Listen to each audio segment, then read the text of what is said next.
তেনেকুৱাতে কি হ'ল কৃষ্ণৰ তেনে কাষতে উত্তৰা আছিল কাৰণে উত্তৰাই ভগৱন্তৰ শ্ৰীচৰণত পৰি দিলে।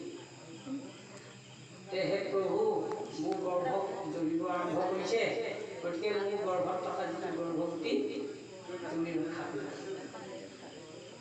নহ'লে পাণ্ডৱৰ নাম পৃথিৱীৰ পৰা নাইকিয়া হ'ব।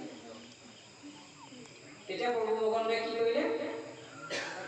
লীলা কৰি উত্তৰাৰ গৰ্ভত গদা ধৰি সোমাই গ'ল। লীলা কৰি উত্তৰাৰ গৰ্ভত সোমাই সেই ব্ৰহ্মাস্ত্ৰ গদাই কোবাই ভাঙি পৰীক্ষিতক অমৃত দৃষ্টিৰে চাই অনুমোদিত কৰিছিল। সেই কথাটো কৈছিল। এতিয়া সেইজন ভগৱন্তক কৈছে যে তোমাক এই কোনো ৰাখিব নোৱাৰিম। যিজন ভগৱন্তই তোমাক গৰ্ভতে ৰক্ষা কৰিছিলে, মুঠতে পৰীক্ষিত কথাটো কৈ আছে। পৰীক্ষিত যে ব্ৰহ্মশাপত মৃত্যু হ'বলগীয়া হ'ল তক্ষকৰ দংশনত, সেই কথাটো কৈছিল। সেইজন ঈশ্বৰে তোমাক গৰ্ভতে ৰক্ষা কৰিছিল, কিন্তু সেই ঈশ্বৰেও এতিয়া তোমাক যে ৰক্ষা কৰিব পৰা নাই, নিজে যাবলগীয়া হ'ল। পৰীক্ষিতে ব্ৰহ্মশাপ পাই ভগৱন্তৰ লগত বিলীন হৈ যোৱা নাই জানো? কৃষ্ণৰ গুণ চৰিত শুনি ওপৰ মুখেদি নিৰ্ধাৰণত ভাগৱত কথা শুনি গুৰু সন্মুখতে তেওঁ ভগৱন্তৰ ঈশ্বৰৰ লগত বিলীন হ'ল।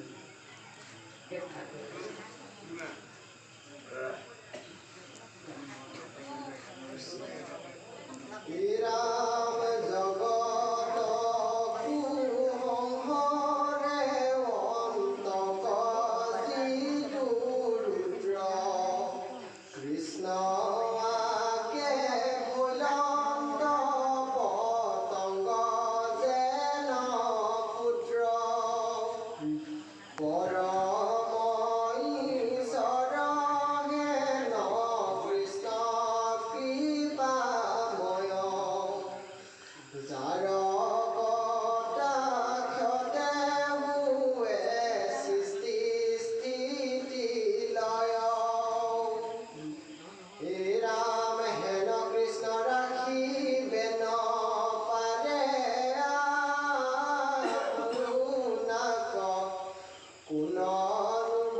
বিগ্ৰহেনয়ন্ত কালে মৰে কান্ত তৰি ৰাম মৰিলে অৱশ্যে মুৱে বিস্থাপনো চাই উচিত বিষয় দেখায় সুখ নাই কৃষ্ণৰ ভকতি সুখ সাগৰ সংকাশ জ্ঞান কৰ্ম এৰি কৰা হৰিত বিশ্বাস ব্ৰহ্মলোক পৰ্যন্তে কালৰ বেৰাই হাত জানি হবে তেজি ভজা কৃষ্ণ সাক্ষাৎ এই কথা ঠাকুৰ ৰাজা শুনা পাছ কথা বসুদেৱ দৈৱকীৰ জীৱলৈ অৱস্থা ৰাম কৃষ্ণে পঠা দিলা যেৱে মাত্ৰা কহিবাক দাৰুণ সাৰথি পাছে গোলা দ্বাৰকাক গোবিন্দৰ বিয়োগ বিৰল আদি হুই চাৰি আছে বাট নৰ নাৰী উদ্ধমুই ছয় হাত ফুট নিশাখ দুখত ধান দিলে প্ৰজাৰ মহাবিধি কিবা আজি মিলাও অৱস্থা অতি পুত্ৰ জ্ঞাতিৰ নুশুনো কিবা কথা বুলি নাৰী হবে অন্যে অন্যে ভৰে পৰহৰি নিৰনয়নৰ পৰামৰে বিমংগল দেখিয়া পাৰো কামে বুক বাৰ্তালৈ আগতে আখি মিলিলা দাৰুক বৰ্ণ বন্দন দুখে নলৰে অৱস্থা দেখিয়া জানিল হবে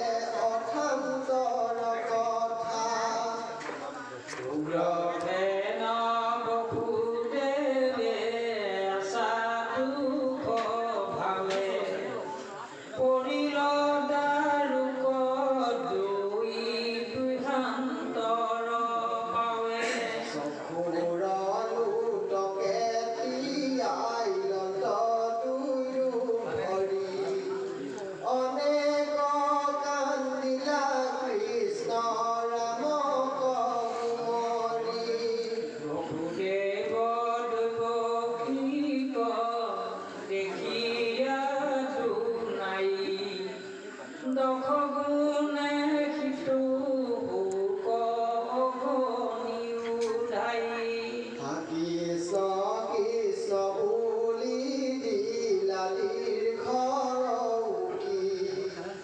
জনক দেখিয়া তু থাকন্ত নিচুকি দেখি সমস্তৰে ধাতু অন্তৰীক্ষ ভৈল দাৰুক বেহি বাৰ্তা পুচিবা কলৈল কিবা অথান্তৰে কান্দা কিখৰ অন্তৰে কি ভৈল সাৰথি কথা কহিও হতৰে যেতিয়া ভগৱন্ত কৃষ্ণ